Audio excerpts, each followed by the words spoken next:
Hello students, good morning. Welcome to our channel advance history. तो चलिए आज हम स्टार्ट करते हैं गुप्त काल का सेकंड पार्ट।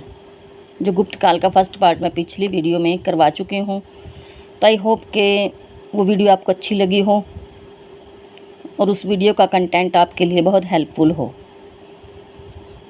तो उसके कुछ शासक रह गए थे, 7 शासक मैं करवा चुकी हूँ पिछले वीडियो में, और उसके बाकी के शासकों को अब मैं इस वीडियो में कंप्लीट करवाऊंगी। और गुप्त काल की राजनीतिक, सामाजिक और आर्थिक स्थिति को भी मैं इस वीडियो में कंप्लीट करवाऊंगी। तो नंबर 8 पर है स्कंदगुप्त। इसका कार्यकाल था 455 से 467 ईस्वी तक।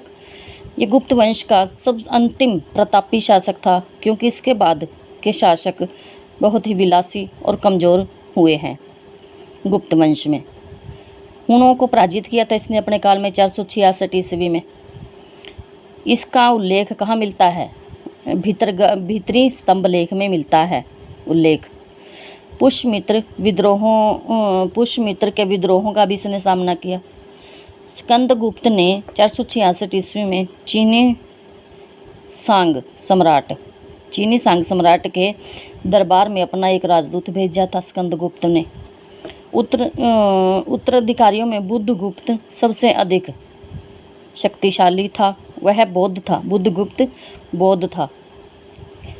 और स्कंदगुप्त ने मौर्यों द्वारा निर्मित सुदर्शन झील का जीर्णोद्धार करवाया। सुदर्शन झील को दोबारा रिपेयर करवाई उसकी, और ये कार्य उसने सौराष्ट्र के गवर्नर पर्णदत्त चक्रपालित को सौंपा था।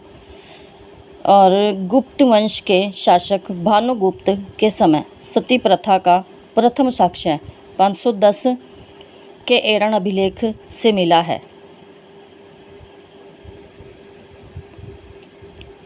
नौ पर है पुरुगुप्त, और 467 से 473 ईस्वी तक इनका कार्यकाल था शासक का, पुरुगुप्त का, गुप्त काल के शासक का। कुमारगुप्त प्रथम की साम्राज्ञी अनंत देवी से उत्पन्न था ये कुमारगुप्त प्रथम की, और यह अपने सौतेले भ्राता स्कंदगुप्त का उत्तराधिकारी था।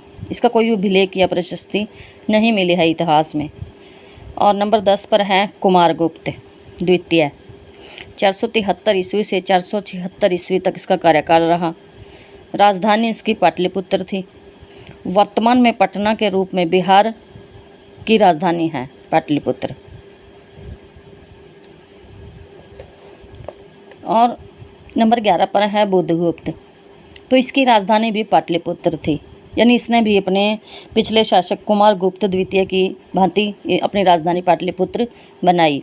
और 476 से 495 इसका कार्यकाल था। 3वीं से 5वीं सदी तक शासन किया इसने, और राजधानी पाटलिपुत्र थी इसकी। नंबर 12 पर है नरसिंह गुप्त बालादित्य, 495 से 530 ईस्वी। यह बुद्धगुप्त का उत्तराधिकारी था। कोई ऐतिहासिक कार्य नहीं है इनके काल में। और नंबर 13 पर है कुमारगुप्त तृतीय, 530 ईस्वी से 540 ईस्वी। गुप्त वंश का प्रसिद्ध राजा हुआ है ये कुमारगुप्त तृतीय। तो नंबर 14 पर है विष्णुगुप्त, 540 ईस्वी से 570 ईस्वी। अंतिम सम्राट था ये विष्णुगुप्त। साम्राज्य का पतन देखा है इसने, विष्णुगुप्त ने। तो अब गुप्त काल के प्रशासन पर आ जाते हैं हम। गुप्त काल के प्रशासन में राजतंत्रात्मक था, यानी राजतंत्र था उनके प्रशासन में। उच्च पद वंशानुगत थे, वंश के अनुसार, यानी अगले अब उसी के वंशज उच्च पदों पर होते थे, जिस वंश का राज उस समय चल रहा हो। ओके। सामंतवादी पद्धति थी, यानी सामंत थे। अनुसरण किया है, पिछले भी सामंत थे और ये भी सामंत थे। मौका पड़ने पर राजा को सैनिक सहायता देते थे ये सामंत।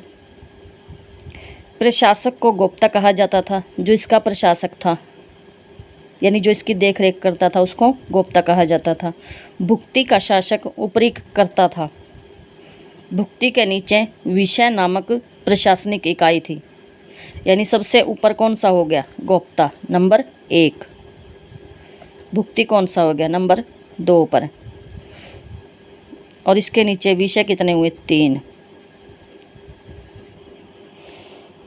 और विषय का अधिकारी विषयपति कहलाता था और उसको सलाह और सहायता देने के लिए विषय परिषद बनाई गई थी।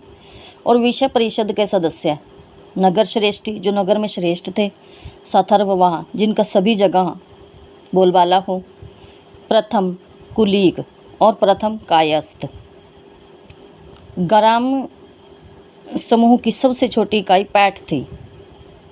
तो यह क्वेश्चन कई बार आता है कि गुप्त काल की ग्राम समूह की सबसे छोटी इकाई क्या थी, पैठ थी। उल्लेख कहाँ मिलता है, संक्षोभ के खो अभिलेख में इसका उल्लेख मिलता है। ग्राम सबसे छोटी इकाई थी, ग्राम। ये तो ग्राम समूह की थी, यानी इसमें तो गांव के बहुत सारे समूह थे, छुटपुट से, ठीक है। और ये सिर्फ एक अकेला ग्राम है, अकेला है ये ग्राम। इसकी छोटी इकाई थी, सबसे छोटी इकाई ये थी। ये तो समूह हो गया, 10 हो गए, 20, 30 जितने भी हों, तो उसको उनकी छोटी इकाई को पैठ कहते थे, ग्राम समूह की पैठ कहा जाता था। कुमार मात्य प्रशासन का प्रमुख अधिकारी था। कुमार मात्य जो था वो प्रशासन का सबसे मेन अधिकारी था, जो हरिसेन के दरबार में रहता था। हरिसेन जो इसके दरबार में रहता था, वो संधि विग्राही का संधि भी करता था राज्यों से, महादंड भी देता था, दंडनायक भी था। और कुमार मात्य तीनों पदों पर था। कुमार मात्य हरिसेन था जो दरबार में। छठी शताब्दी तक ऐसे प्रमाण मिलने शुरू हो गए थे कि जहां कुमार मात्य महाराज नंदन जैसे सामंत भी बिना किसी सम्राट की आज्ञा के भूमिदान करने लगे थे। छठी शताब्दी में भी किसी सम्राट की आज्ञा की ज़रूरत उनको नहीं पड़ती थी और ऐसे ही भूमिदान दे देते थे। शासन व्यवस्था मौलिक नहीं थी, उसमें खुद की नहीं थी इनकी शासन व्यवस्था, मतलब उसमें मौर्य, सातवाहन, शक, कुषाण के प्रशासन की विधियों का समावेश था। यानी उनके ही शासन का बहुत सी विधियां इन्होंने अपनाई थी। पुलिस विभाग उपरीक, दंडपाशिक, चौरादरिक, दंडपाशिक, अंगरक्षक, दशापराधिक और दंडपाशिक और अंगरक्षक आदि प्रमुख थे। दंडपाशिक पुलिस विभाग का प्रधान था। साधारण कर्मियों को चाट और भाट कहा जाता था, जो साधारण कर्मी थे पुलिस के। केंद्र में सैन्य विभाग मुख्य था, जो केंद्र का मेन था। भूमि के प्रकार थे, मालिक उसका राजा था। और उत्पादन से भूमि का जो भी उत्पादन होता था उसका 1/6 हिस्सा राजा को दिया जाता था। और क्षेत्र कौन कौन से थे भूमि के अंदर? कृषि योग्य भूमि के अंदर क्षेत्र था, वास करने योग्य भूमि थी, खिल्य ऐसी भूमि जो जोतने योग्य नहीं थी, खिल थी, अपरहत जंगली भूमि थी, चरागाह पशुओं के चारे योग्य भूमि थी। कामानंद नीति सार में मंत्रियों और अमात्यों के बीच का अंतर स्पष्ट किया हुआ है। तो आर्थिक स्थिति पर आते हैं गुप्त काल की कि आर्थिक स्थिति क्या थी। कुमार गुप्त प्रथम और बंधुवर्धन के मंदसौर अभिलेख से पता चलता है कि रेशम बुनकरों की एक श्रेणी ने 437 ईस्वी और 38 ईस्वी में एक भव्य मंदिर का निर्माण करवाया था। सिर्फ रेशम बुनकरों ने। श्रेणियाँ थी जो बैंक का कार्य भी करती थी, यानी बैंक की तरह ही वो श्रेणियाँ उस वक्त काम करती थी, लोगों को पैसा वैसा उधार दिया करती थी।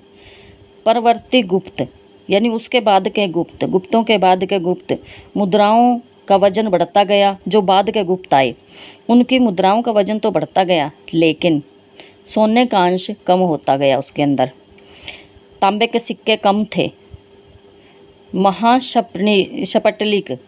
महाशपटलिक तथा कर्णिक नामक अधिकारी कृषि से संबंधित कार्य करते थे। कृषि का जो भी कार्य था, कार्य इकट्ठा करना, जोत वगैरह देखना। तो नेक्स्ट है बड़ी संख्या में सोने के सिक्के, जिन्हें दिनार कहा जाता था, गुप्त काल में चले। भोग, भोग भूमि क्या थी? भूमि का था ये एक जो राजा को प्रतिदिन फल फूल या सब्जियां इत्यादि भेंट की जाती थी भोग के अतिरिक्त। और उद्रंग क्या था? उद्रंग राज्य को दिया जाता था ये कर। ये तो भोग तो राजा को दिया जाता था, फल सब्जियां कंदमूल इत्यादि, और उद्रंग राज्य को दिया जाने वाला कर था। भू राजस्व कर कृषकों द्वारा दिया जाता था, कृषकों को जो मतलब कृषि करते थे किसानों द्वारा दिया जाता था।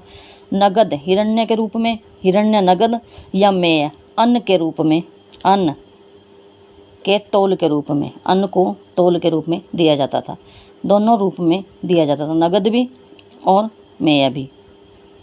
वृहत संहिता के अनुसार एक फसल श्रावण के महीने में तैयार होती थी और दूसरी फसल चैत वैशाख में तैयार होती थी। कामानंद के अनुसार गोपालक वैश्य का काम था, जो गौ पालते थे उनको वैश्य का काम था ये, कामानंद के अनुसार। समाज कैसा था? 4 वर्णों में विभाजित था। ब्राह्मण सबसे उच्च थे, पवित्रता पर बल देते थे ब्राह्मण। क्षत्रिय राष्ट्र की सेवा करते थे, वैश्य व्यवसाय करते थे, और शूद्र मुख्य काम इन वर्णों की सेवा करना था। दंड भी वर्ण पर आधारित था कि कोई कैसा वर्ण करता है उसके अनुसार उसको दंड दिया जाता था राज्य में। दाय भाग में उल्लेखित है कि उच्च वर्ण के शूद्र पुत्र को संपत्ति का कम अंश मिलेगा, जो उच्च वर्ण के शूद्र हैं। शांति पर्व में बढ़ई, चमरकार, चरमकार, धोबी, रज्जाक का अन्न खाना ब्राह्मण के लिए, रजक का अन्न खाना ब्राह्मण के लिए आग्रह बताया गया है शांति पर्व में। यानी शांति पर्व जो होता था एक यज्ञ के स्वरूप में होता था ये, और उसमें इन नीची जातियों के घर का अन्न ब्राह्मण के लिए खाने के लिए आग्रह किया गया है। बृहस्पति में ब्राह्मणों को संकट काल में दासों और शूद्रों का अन्न खाने की अनुमति दी गई है। महाभारत के अनुसार सबसे ज़्यादा धनी होने के कारण वैश्य वर्ग ही राजा को सबसे अधिक कर देने वाला वर्ग था। इंदौर के प्राप्त ग्वालियर अभिलेख से, स्कंदगुप्त के ग्वालियर अभिलेख से पता ज्ञात होता है कि क्षत्रिय लोग वैश्यों का कार्य कर सकते थे। जो क्षत्रिय होते थे वो वैश्यों की प्रकार कार्य कर सकते थे। और इसमें कुछ ऐसे ये टेबल दी हुई है कि ब्राह्मण पुरुष हो और वैश्य स्त्री हो तो इन दोनों से जन्मे बच्चे को अंबष्ट कहा जाता था। वैश्य पुरुष हो और शूद्र स्त्री हो तो उग्र उसके बच्चे को कहा जाता था। क्षत्रिय पुरुष हो और शूद्र स्त्री हो तो पार्श्व उसके बच्चे को कहा जाता था। उपजातियों में निरंतर वृद्धि हुई, जैसा कि आप इस टेबल में देख सकते हैं। कायस्थ जाति का सर्वप्रथम उल्लेख याज्ञवल्क्य स्मृति में मिला है। याज्ञवल्क्य स्मृति में जिसने औरतों की याज्ञवल्क्य इसी स्मृति ने औरतों का संपत्ति में हिस्सा भी बताया है कि औरतों का भी संपत्ति में हिस्सा होना चाहिए। पहली बार यहाँ उल्लेख मिला है याज्ञवल्क्य स्मृति में। गुप्त काल में दास प्रथा कमज़ोर थी, यानी दास मुक्ति के विद्वान थे। दास मुक्ति के लिए कोई यज्ञ करवाया जाता था जिसे सर्वप्रथम नारद ने किया था। सबसे पहले करने वाला कौन था? उसका नारद था। केवल उच्च वर्ग की स्त्रियां ही शिक्षित होती थी।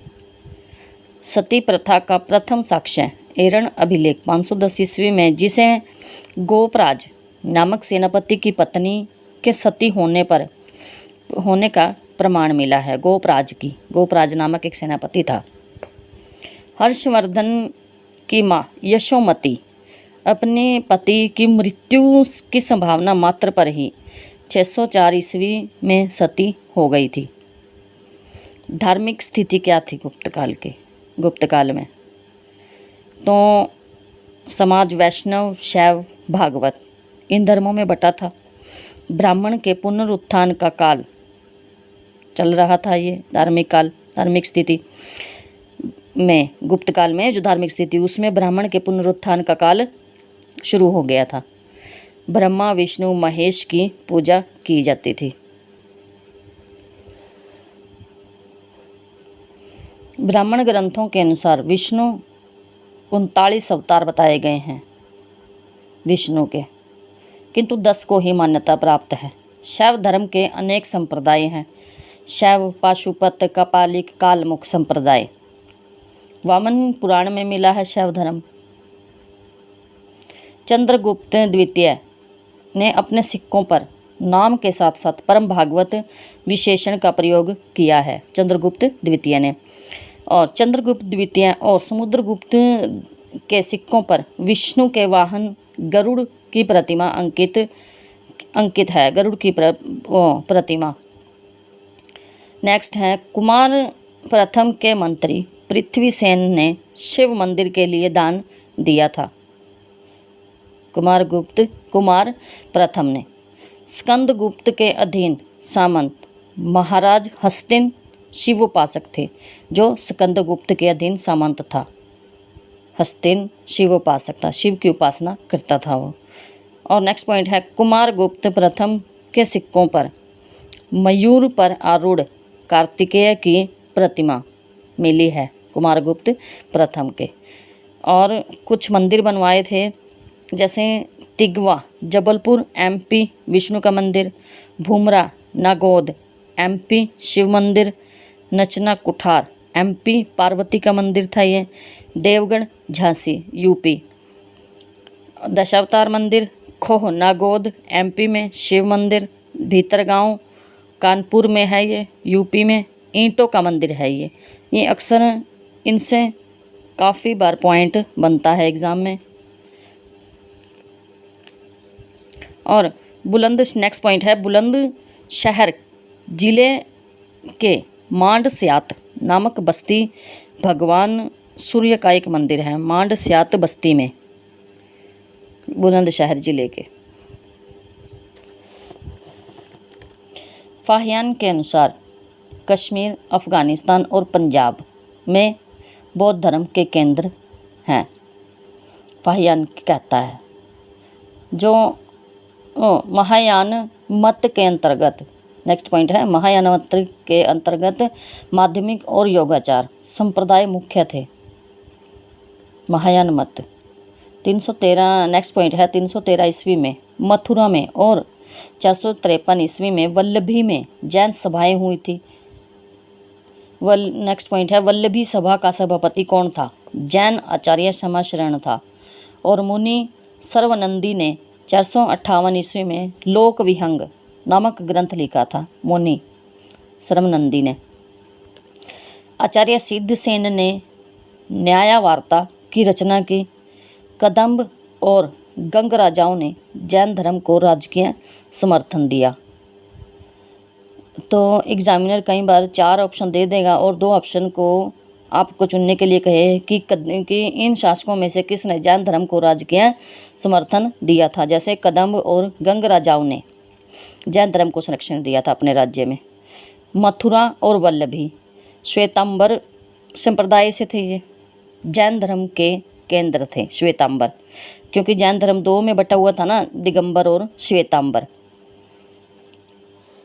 और बंगाल में पुंडरक थे। दिगंबर संप्रदाय से थे ये पुंडरक। नेक्स्ट पॉइंट है कुमार प्रथम के शासनकाल में हरि स्वामी नामक एक जैन महिला ने मंदिर को दान दिया था। बौद्ध आचार्य प्रसिद्ध थे। आर्यदेव, असंग, वसुबंधु, मैत्रेयनाथ, दिंगनाथ आदि का आविर्भाव गुप्त काल में हुआ। बौद्ध धर्म के आचार्यों का। योगाचार्य दर्शन का गुप्त काल में अत्यधिक विकास हुआ था। जैन धर्म उपेशवती, सिद्धसेन, भद्रबाहु द्वितीय इनके इसी समय में गुप्त काल में ही हुए हैं। गुप्त काल की कला चरमोत्कर्ष पर थी। मूर्तिकला, चित्रकला, वास्तुकला, संगीत और नाट्यकला, यानी कला के हर क्षेत्र को गुप्त काल से अछूता नहीं रहा है। कला का कोई भी ऐसा क्षेत्र हो, चाहे वो ज्ञान हो, विज्ञान हो, कला हो, मूर्ति हो, वास्तुकला हो, ठीक है। तो मूर्ति विष्णु की, शिव की, पार्वती की, ब्रह्मा की, बुद्ध की, जैन तीर्थंकरों की। चित्रकला एमपी में अजंता की 16, 17 और 19 गुफा के चित्र गुप्त काल के बने हुए हैं। 16, 17 और 19 वास्तुकला पत्थरों व पक्की ईंटों से बने मंदिर, गुफा, चैत्य और विहार। मंदिर निर्माण कला का जन्म गुप्त काल में हुआ है। देवगढ़ का दशावतार मंदिर भारतीय मंदिर शिखर का संभवतः पहला उदाहरण है। ये फर्स्ट एग्जाम्पल है जो शिखर का मंदिर है। सारनाथ की बुद्ध की मूर्ति, मथुरा की वर्धमान महावीर की मूर्ति, झांसी की शेषशैया पर विष्णु की मूर्ति, काशी की गोवर्धन की मूर्ति और कृष्ण की मूर्ति मूर्तिकला के अनूठे उदाहरण हैं गुप्त काल के। सारनाथ का धमेख स्तूप और राजगृह स्थित जरासंध की बैठक गुप्त काल की देन है। गुप्त काल के साहित्य और शिक्षा, यानी जब मैंने कहा कि गुप्त काल का ऐसा कोई भी हिस्सा अछूता नहीं रहा, तो उसके अंदर शिक्षा, साहित्य, रचना सभी आते हैं। तो काशी, मथुरा, नासिक, पद्मावती, उज्जैनी, अवरपुर, वल्लभी, पाटलिपुत्र, कांची प्रमुख शैक्षिक केंद्र थे, यानी ये सब शिक्षा के केंद्र थे। विष्णु शर्मा द्वारा रचित पंचतंत्र, नारायण पंडित द्वारा हितोपदेश, नारद व बृहस्पति पुराणों के साथ साथ रामायण और महाभारत को भी इसी काल में रचा गया। भारवी ने किरातार्जुनीयम, अमर सिंह ने अमरकोश, कामानंद ने नीतिसार और चंद्र गौमिन ने चंद्र व्याकरण इसी काल में लिखे हैं। कालिदास जो महान कवि था, महान काव्य लिखे हैं, उसने नाटक लिखे हैं। मेघदूतम, विक्रमोवंशियम, ऋतुसंहारम, मालविकाग्निमित्रम, रघुवंशराय, अभिज्ञान शकुंतलम और कुमार संभव गुप्त काल के रचनाकार थे। काफ़ी रचनाकार हुए हैं। विशाखादत्त मुद्रा राक्ष लिखी है। देवी चंद्र गुप्तम लिखी है इन्होंने। शूद्रक ने मृच्छ कटिकम लिखी है। नंबर 3 पर दंडी ने 10 कुमार चरित्र लिखी है। 4 कालिदास ने कुमार संभव लिखी है। नंबर 5 पर है आर्यभट्ट, सूर्य सिद्धांत दिया है इन्होंने और बताया है कि कैसे पृथ्वी सूर्य के चारों ओर चक्कर लगाती है। वराहमिहिर, वृहत संहिता, लघु जातक, पाल काव्य, हस्तायुर्वेद, सुबंधु, स्वपन वासवदता। गुप्त काल में विज्ञान, गणित, पदार्थ विज्ञान, धातु विज्ञान, रसायन विज्ञान और ज्योतिष विज्ञान, चिकित्सा विज्ञान गुप्त काल में इनका बहुत ही उल्लेख हुआ है, यानी गुप्त काल में बहुत ज़्यादा विकास हुआ है इनका। और यहीं से इसका शुभारंभ होता है विज्ञान का। शून्य व दशमलव का अन्वेषण भी गुप्त काल में ही हुआ है। आर्यभट्ट थे, सूर्य सिद्धांत दिया जिन्होंने। इस युग के प्रख्यात यानी सबसे प्रसिद्ध गणितज्ञ एवं खगोल शास्त्री थे। इन्होंने आर्यभट्टीय नामक ग्रंथ की रचना की, जिसमें अंक गणित, बीज गणित, रेखा गणित की विवेचना की गई, यानी इनके बारे में फुल इसने चर्चा की है। और नेक्स्ट है वराहमिहिर, वृहत संहिता और पंच सिद्धांतिका नामक के खगोल शास्त्र के ग्रंथों की रचना इन्होंने की है। ब्रह्मगुप्त का ब्रह्म सिद्धांत भी खगोल शास्त्र का एक प्रसिद्ध ग्रंथ है। भास्कराचार्य ने महाभास्करम, लघु भास्करम लिखा है। धन्वंतरी जो रस चिकित्सक थे, जिन्होंने रस चिकित्सा देखी है, यानी रस चिकित्सा के बारे में जिन्होंने चर्चा की है, और उसके बारे में बहुत से ऐसे ग्रंथ लिखे हैं। विष्णु गुप्त के दरबार में था धन्वंतरी, और सुश्रुत जो फादर ऑफ सर्जरी कहे जाते हैं, यानी फादर ऑफ सर्जरी यानी सर्जरी के पिता जिनको कहा जाता है। हस्त आयुर्वेद। हस्त आयुर्वेद एक ऐसा ग्रंथ है जिसमें पशु चिकित्सा संबंधी चर्चा मिलती है, यानी पशु की जो भी चिकित्सा हो उसके संबंधी चर्चा हस्त आयुर्वेद में मिलती है।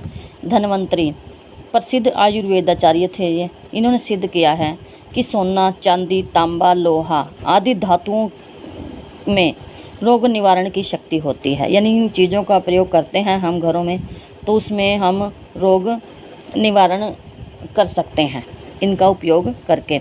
वाग्भट ने अष्टांग हृदय की रचना की है। प्रवर सेन द्वितीय ने सेतुबंध नामक प्रसिद्ध ग्रंथ की रचना की है। प्रवर सेन 255 ईस्वी में शासक था, वाकाटक राजवंश का ये, और विदर्भ में था ये वाकाटक राजवंश। 4 अश्वमेध यज्ञ करवाए थे इसने और सम्राट की उपाधि ली थी प्रवर सेन द्वितीय ने। और इसकी प्रभावती पत्नी चंद्रगुप्त द्वितीय की पुत्री थी, इसकी पत्नी थी जो प्रभावती। आई होप के this content is helpful for you, तो please like, share and subscribe my video.